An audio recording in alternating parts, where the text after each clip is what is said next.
Climate conscious marketing is a business imperative. We're talking here about a topic that is not negotiable for businesses in the 21st century.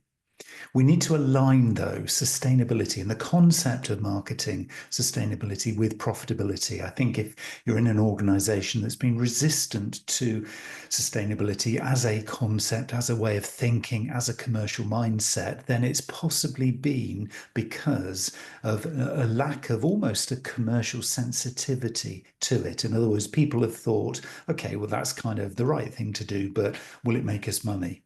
And there are still organizations who believe that to be true. So what we need to do as we're going through this session is to identify areas where doing the right thing, being sustainable, and having I guess you could call it eco credentials that you want to communicate and market, those things can be done with a commercial mindset. So it's aligning sustainability with profitability. So we're going to focus on where any business of any sector and any size can actually drive business growth whilst reducing environmental impact. So you're going to get a win-win by focusing in on this. So we're going to look at some practical tools. We're going to look at some insights, a few little case studies I'm going to drip feed into this. We're going to combine a number of different ways of thinking around marketing sustainability with a couple of models that I'm going to share with you and some real-world practical strategies that will enable you to embed any form of climate action from little steps that you're going to do personally through to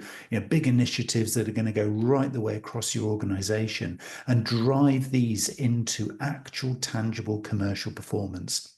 I've been doing this stuff long enough to know that if you don't align it with commercial benefit, you will often face resistance. And I still work with organizations, and it feels a little bit like pushing water uphill because it's a challenge if the organization is still just focused on measuring success by commercial numbers, by revenue, by sales, and they're not really attending to this key thing, which is not negotiable, and that's sustainability. There's a real urgency here to focus in on this opportunity. The fact you're here listening to this and watching this, or maybe on catch up if you are, is that you kind of get it. You kind of know that this is an important thing to do. So you're very much at the front of this wave. A lot of research into this area going back a number of years. Many consumers, and of course, a lot of business to business customers as well, expect companies and brands like yours to be taking climate action.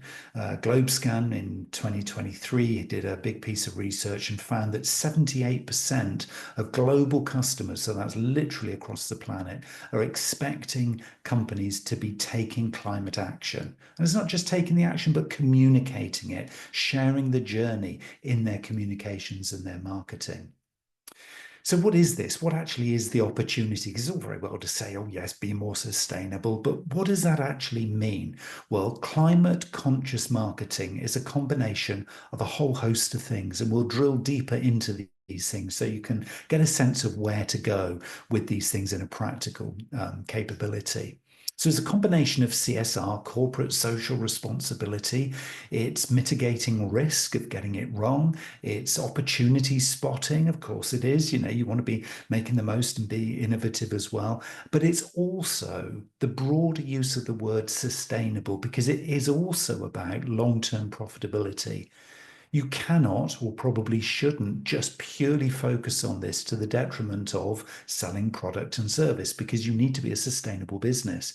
But doing that business sustainability in the right way is what we're here to talk about. Mary Porter said that brands must show they care not only about what they sell, but also about the planet they are selling on.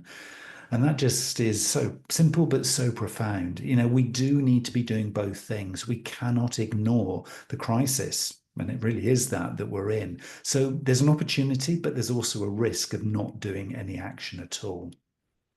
So let's begin by really defining climate conscious marketing. Feels like a bit of a buzzword, but it is actually really quite straightforward. It is about having a marketing strategy. Strategy means a bit of a long-term view here that prioritizes carbon reduction, transparency, environmental stewardship, at the same time as supporting the growth of your brand.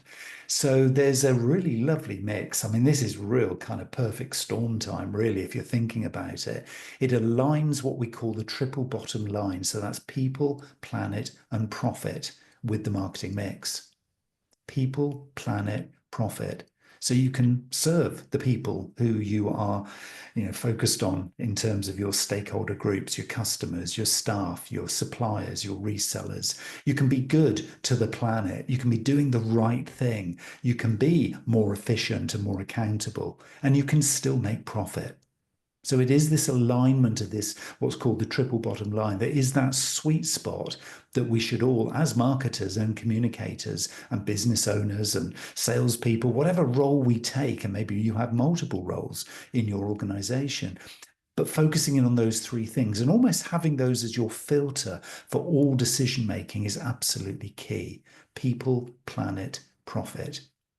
And there are many different frameworks that you can use to help you on this journey. The Sustainable Marketing Compass, the Mindful Collective Index tool, Triple Bottom Line, as we're talking about there, and a host of different ESG frameworks. So what we're going to do is focus in on a couple of those just to kind of get you started in terms of your thinking, but also your planning and your plotting, because probably there's going to be a lot of research to be done. So you can use your favorite AI tool to go deeper into some of these things and do a search on them and see how you can translate these over into some of the challenges and opportunities that your business faces. So let's begin with the Sustainable Marketing Compass. Now, this has got 4 core points within it: needs, satisfaction, ecology, and well-being.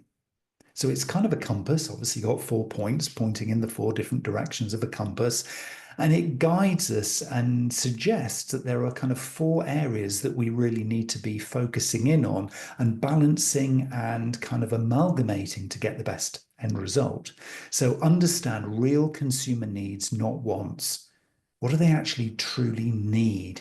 And of course, your customers are becoming ever more aware of your environmental credentials, your carbon footprint, the way you communicate. And they are going to begin to be turning those things that they want from you into needs, because they genuinely will need you to be performing in the best possible way. So your market research, your conversations, your CRM, your databases should be reflecting the needs of your customers. That's the first point on the compass. Satisfaction, satisfy without overconsumption. I'm almost embarrassed to be a marketer who has been in marketing for many, many decades, actually encouraging consumption. It was kind of part of the job description back in the day. Marketing and sales help people to consume more of real products and services. And that was kind of rewarded. And actually now it feels quite an ugly way of defining marketing. We need to be satisfying those customer needs without overconsumption. So almost thinking about how can we reinvent the value that we provide to our customers. It might not be about getting them to buy more. And that's a real mindset shift in many industries and many organizations. A different definition of value that we bring, a different definition of how we get paid, and definitely a different mindset. So, big challenge to you. Again, might need AI to help you with this one, but how could you satisfy your consumer or your customer needs without encouraging overconsumption? In other words, get them to buy less, but give them more value. And of course, you can charge for that additional value. So it doesn't mean you're selling less in absolute terms. You could be selling more financially because you're providing more value, but they're just consuming less. That is that sweet spot that I keep referring to. The E is for ecology. So this is pointing east now on our compass, and that is respecting environmental limits. So not over consuming with the widgets that you put into your products. And can you do things more effectively? Can you do things more efficiently? This is about looking at your supply chain. This is looking at the widgets that go into making up your products or services and saying, okay, are there improvements here that we can make more efficient, more ecologically sound? Could we really challenge where we do business, how we do business, and actually respect the environmental limits? If a certain raw material is becoming, really, really precious because there's very little of it, can we shift and change? And of course, the obvious examples are energy consumption. Many of us are moving now to more renewable sources of energy rather than fossil fuels. And that is a very obvious and very media friendly, because it's all over the place at the moment, good example of how we can then start to become more efficient and doing things in the right way for the right reasons. And the final point on the compass is W, west, pointing west now, for well-being. So support human flourishing. Love that. So this is about the people bit in the triple bottom line. This is actually about treating people with respect and with dignity, being open and honest and true in your transparent communications. This plays out in all marketing communications, no matter what role or what level of seniority. Supporting human flourishing. What a lovely phrase. It's not just about selling. It's not just about adding value. It's about helping others, your stakeholders, to grow and flourish.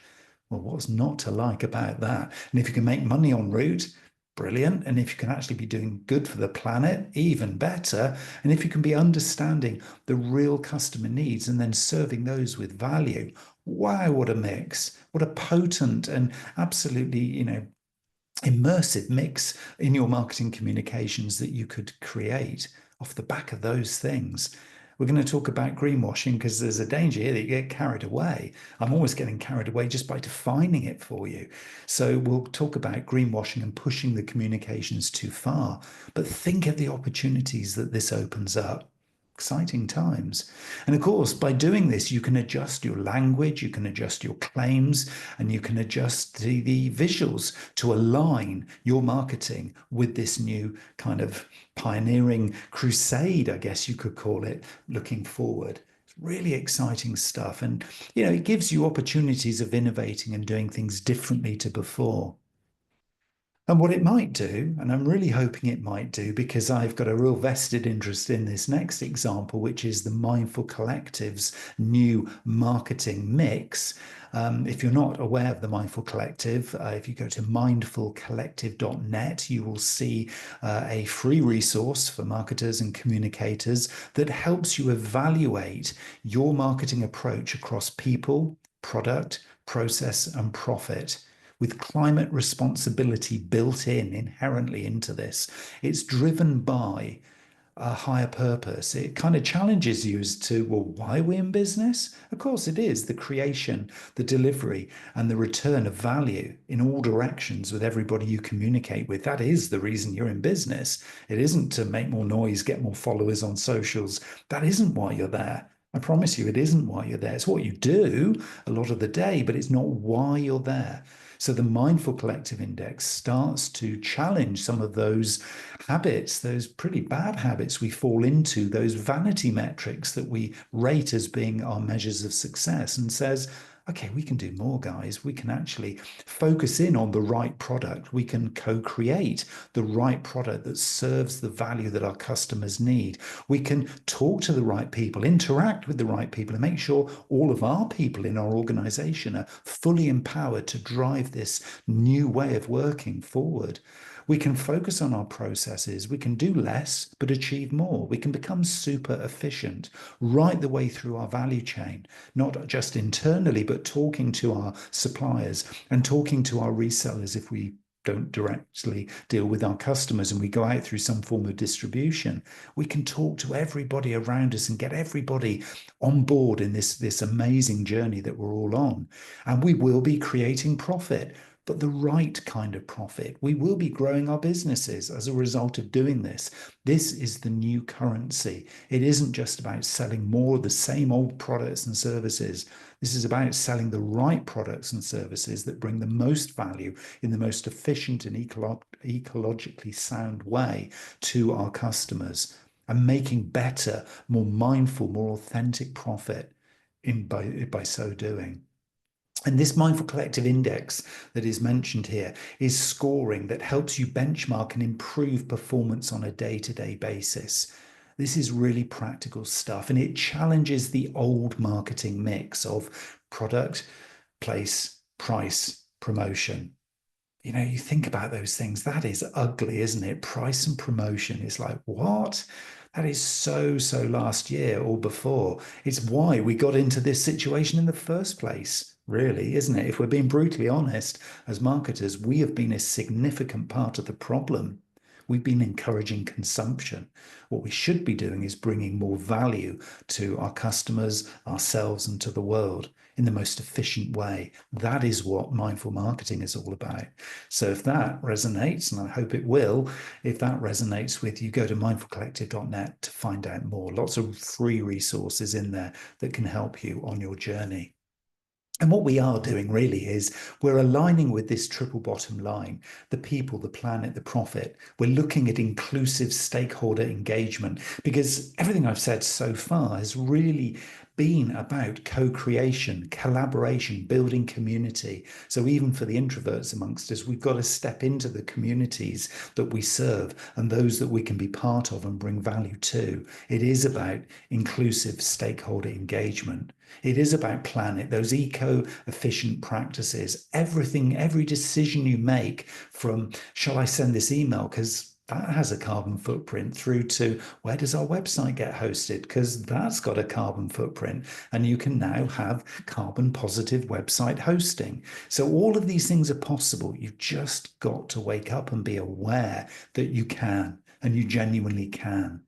And the profit P in the triple bottom line is about long-term viability and reduced reputational risk.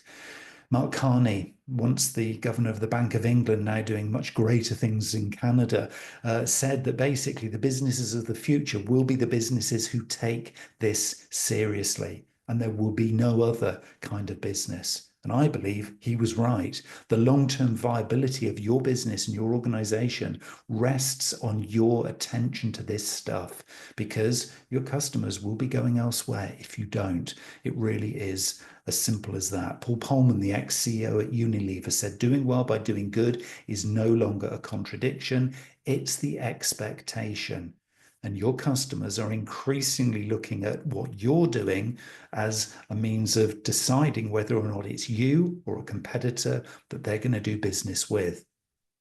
And of course, it does require you to be starting to gather data and information because you need to know where are we now? You need to know where are we going? So finding and calculating some kind of maybe marketing carbon footprint and starting within the kinds of things that you do day to day, rather than thinking, wow, this sounds a bit grand and a bit big for me in my role because I'm just in marketing. I don't control the whole business. What could I do? What difference could I make? Just little old me. Well, you could start by calculating your marketing carbon footprint. Digital ad servers, email campaigns, all websites generate CO2. And there are many tools now, AdGreen, Website Carbon Calculator, Green Pixie, many more that allow you to audit your marketing emissions. So you can prioritize low impact channels. You can be doing business in the most eco-friendly way. And you can use carbon dashboards. They are there and available for you to use. You just got to find the right one to help you guide your campaign planning and rollout. So many tools available to help you to do this. And what you'll be doing is you will be aligning yourself with the climate conscious customer, or if you're in B2C, your climate conscious consumer.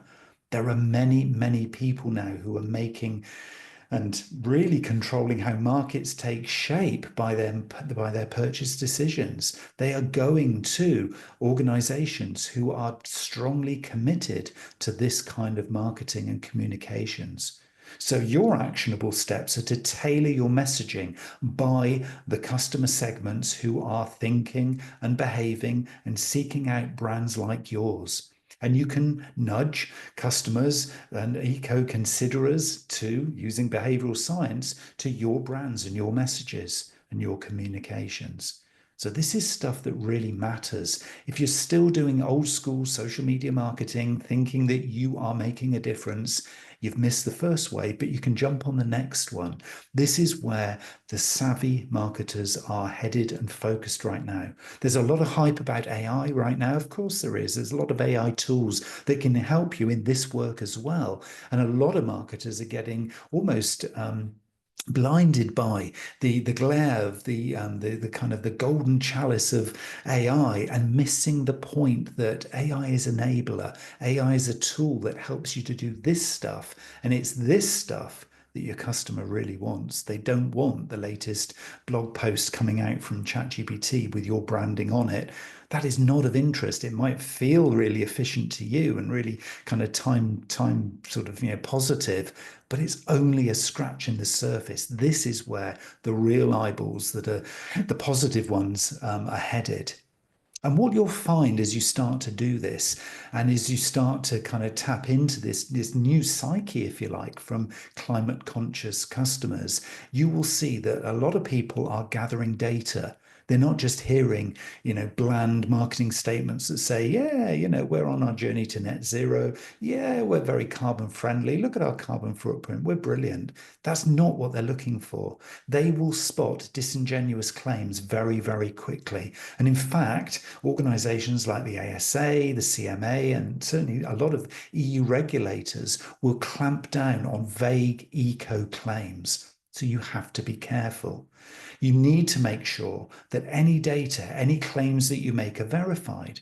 You need to be using very specific, very clear language. Don't be vague. Be really specific. Know the terms to use and those not to use. And be transparent with any trade-offs that you're looking to do. There are many, many examples of organizations. And in fact, the ASA publishes examples of organizations like Innocent Drinks, for example, who had to pull an ad for overstating their environmental benefit.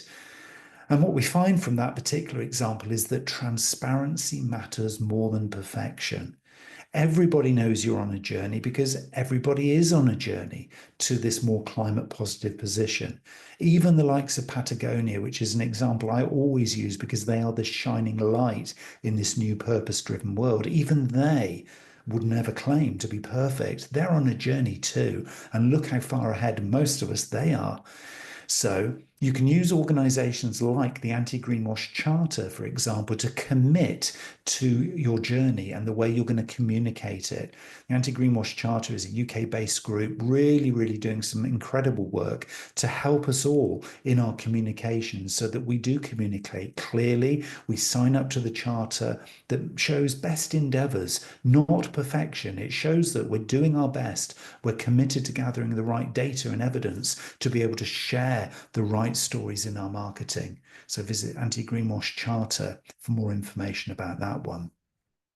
And it is about putting some of these things into the marketing mix more generally. Let's just kind of consider probably the real world that you face at the moment, which is maybe the more traditional marketing mix. Hopefully you'll migrate to the new one. But if you are in the traditional one, what can you focus on right here, right now, today? Well, from a product perspective, you can innovate for low impact consumption.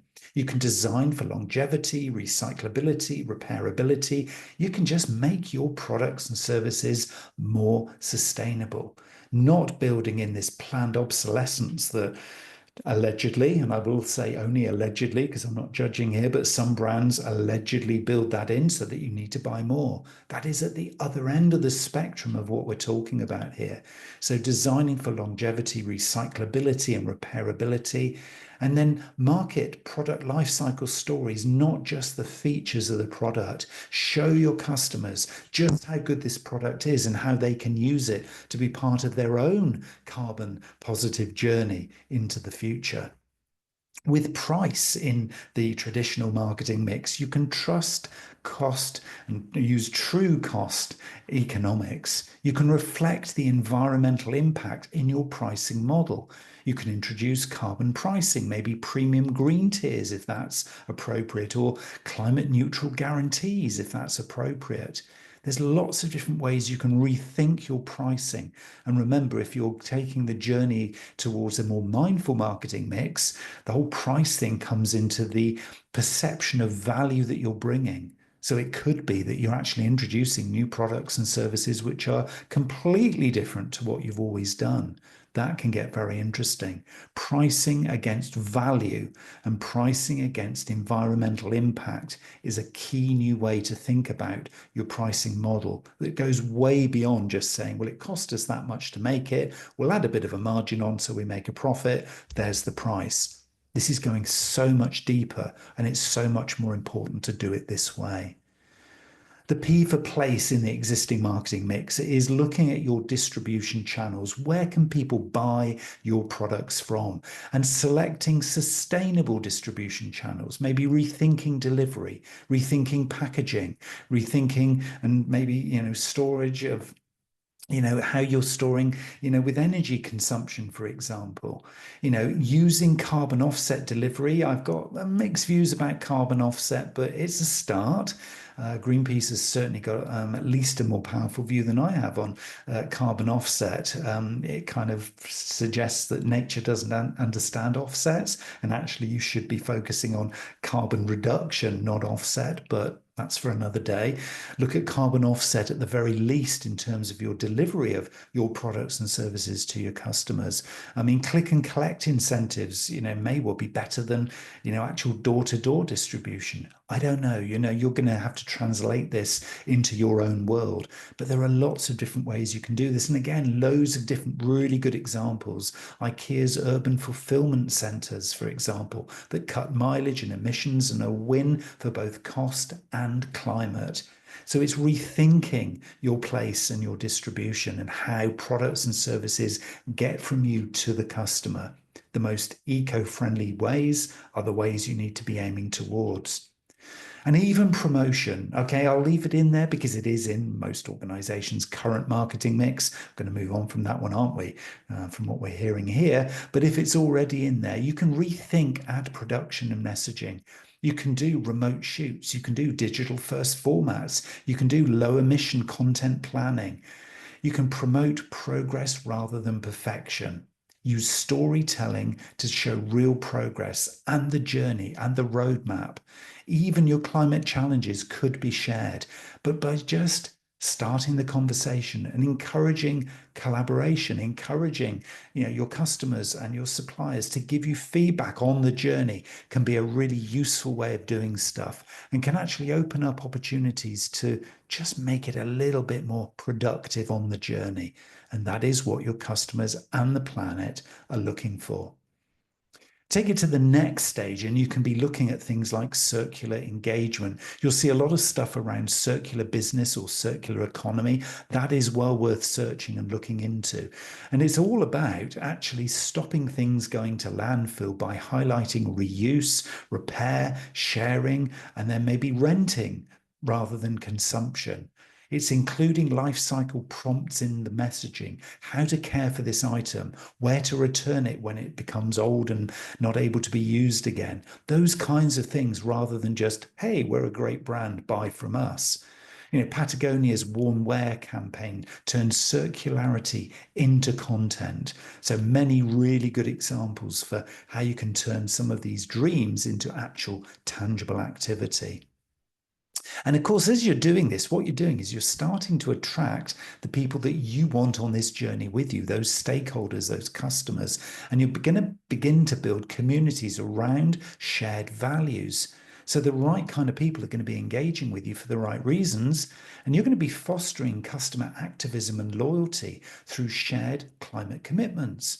Finisterre, clothing brand, community repair workshops were building brand loyalty through a shared purpose. That's an interesting one. So think about building user-generated climate stories into your campaigns. We know user-generated content is powerful, but maybe doing climate or sustainability-focused UGC could actually take things onto a whole new level.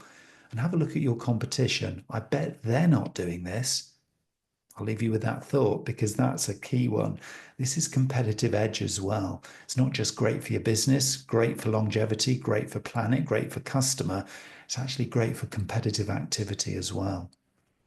And of course, you can green your digital presence. I've already said this in a few different ways. Most of us will be probably challenging this talk and saying, yeah, but we're a service-based industry. We don't have products. So our distribution channels are really slight. In fact, we sell direct to end customer through digital. So we don't really have a carbon footprint.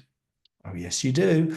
So designing low energy impact, environmental campaigns, and anything that you can do that also at the same time improves the customer experience is the way forward. Simple little things like fonts and image compression, mobile first low data formats and the like, and knowing using a website carbon calculator, you can actually then start to build this on an ongoing basis. And every little incremental step and improvement you do improves because it will scale. Because you do it once with one email, and okay, it's 0.0001% of a something that you can't even see.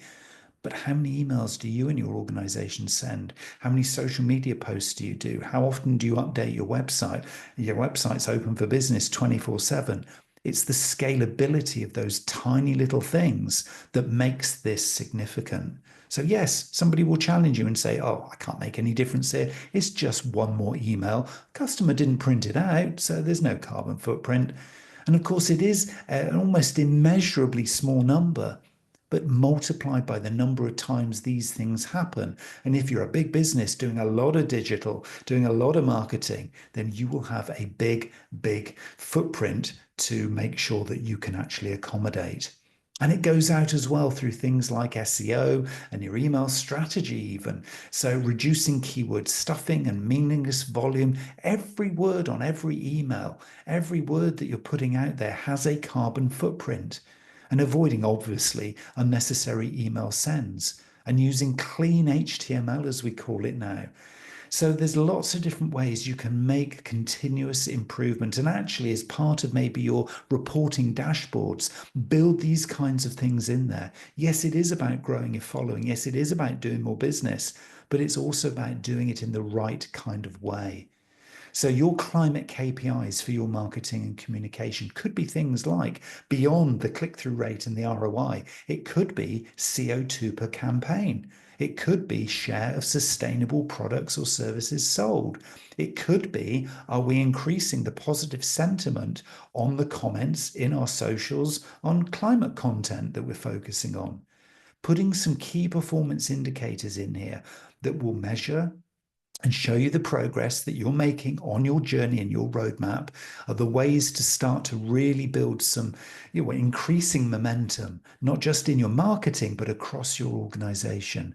Because as people see the benefit of doing this and they see the tangible evidence, well, gets you away from greenwashing, but it also starts to sell this internally. And it enables you to report with transparency and integrity. You can publish marketing impact reports alongside sustainability updates. And it is about being honest about what isn't perfect. You can do that. It's allowed. People do not mind. If you're open and transparent and honest, it's not even that you're getting away with it. It is just expected.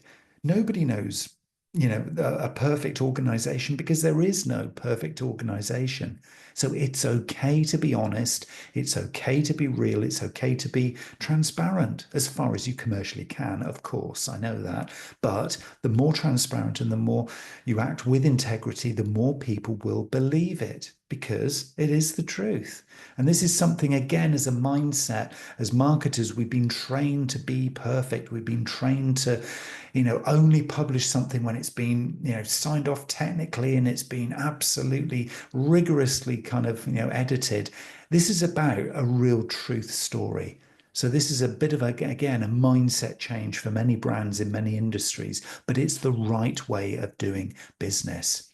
And who is getting it right? Who is doing this right kind of business? Well, there's lots of different examples Lots of different organizations, both in consumer and B2B, who are doing this. You've just got to do a search for who are doing the best climate conscious marketing campaigns. That would be a great search that you can do. Many, many ways of getting it right, as well as many, many ways of green hushing. So we talked about greenwashing. There's green hushing. Some brands avoid talking about sustainability for fear of scrutiny, and this in itself can damage trust. Now, remember, we said your customers are looking for your credentials on, your environmental footprint and your climate conscious marketing anyway. So they are. That is the reality. That's what's happening. So if you go too far, you greenwash. If you go too little, when of course they're waiting for you to talk, then you can be green hushing. So the solution for avoiding talking about this is to communicate authentically, communicate consistently, and communicate with accountability. In other words, you are taking ownership and you're owning the messages that go out there. And it might be you or it might be a colleague, but as a team, as a brand, you need to own this stuff. There's a load of great green hushing quotes that you can find, but the one I particularly love is silence doesn't protect your brand. It alienates your values driven customers. It's a really interesting one when you stop and think about it, because if it's true, and we believe from the research it is, that your customers, an increasing number of them, are looking and waiting for you to be talking about these topics. If you decide not to talk rather than go for it, then they're going somewhere else to look and see if they can find the information, the messaging, and the stories that you are doing, but you're not sharing. So it's really important to start right here today. And so, where can you start? We're going to kind of sort of draw this now into a little bit of a roadmap. So, this is a climate conscious marketing roadmap that you can use. There's only a few little steps, but it will get the conversation started. It'll give you a little bit of a checklist, and it doesn't have to be complicated. I'm a great believer in a one side of piece of paper or a single page on a Word document kind of approach to this. Is you can audit your current marketing carbon impact. You can apply the Sustainable Marketing Compass. Again, high level and bullet points. You can map your Mindful Collective index. Look at the index in the Mindful Collective website and see where you are now and where you'd like to get to. Very high level. Don't worry about the detail. Look at high level. Get the conversation started. Because then on the roadmap, you can start to build low carbon creative processes. Map your processes. Understand from some of these calculators where you are falling short right now, and then those are your quick wins. And then point 5 is share the results and invite accountability. Get others on this journey. Take the responsibility that this isn't for somebody else to deal with. This is you. And I do mean you, actually you, yes, you, the person listening to this and watching this, as much as I'm looking in the mirror and saying it's my responsibility too, in the little ecosystem that we all operate in. And we do, we've got colleagues, we've got friends, we've got family. It's us. It's us as an individual who can take on this climate conscious marketing roadmap. We've just got to think these 5 steps through using some of these tools, and then we are on the journey. It is no more complex than that. Yes, there'll be buzzwords. Yes, there's jargon. Yes, you can get your carbon literacy certificate. You can go deep into these things, but just beginning is key. And then it's about getting others on board. So empowering your team, the people around you. You might be the most junior person in the team, but that's fine. You can then be the crusader. You can actually be the one who's really pushing for this. And that's great. You might be the team leader, in which case, get everybody together in the next team meeting and start to train everybody, yourself included, in climate literacy and green compliance. Many, many tools that you can be looking at. The Ad Net Zero training, Green Claims Code, Future Fit marketing playbooks, loads of different things that you can explore. And appoint, if it's not you, a sustainable marketing champion within the team. It probably might be you, though. Maybe you're going to take accountability to set it up. It might not be you in the long term. Maybe you've got other stuff you need to be focused on. It could be somebody else who's actually better placed to do this. But maybe because you've heard this and you've listened and you've watched to this point, maybe now you're feeling empowered enough to be able to take this one on yourself.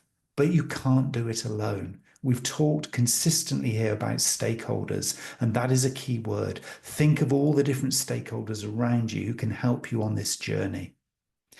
And one of the key themes when you are talking to others is about helping them to reframe growth and what it really, really means. Success does not equal excess.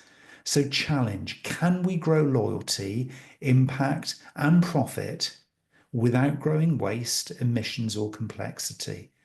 So, marketing can actually become the bridge between sustainability goals that your organization either has set or will set in the future and customer focused action. We have the opportunity here to redefine success, and it isn't about encouraging consumption.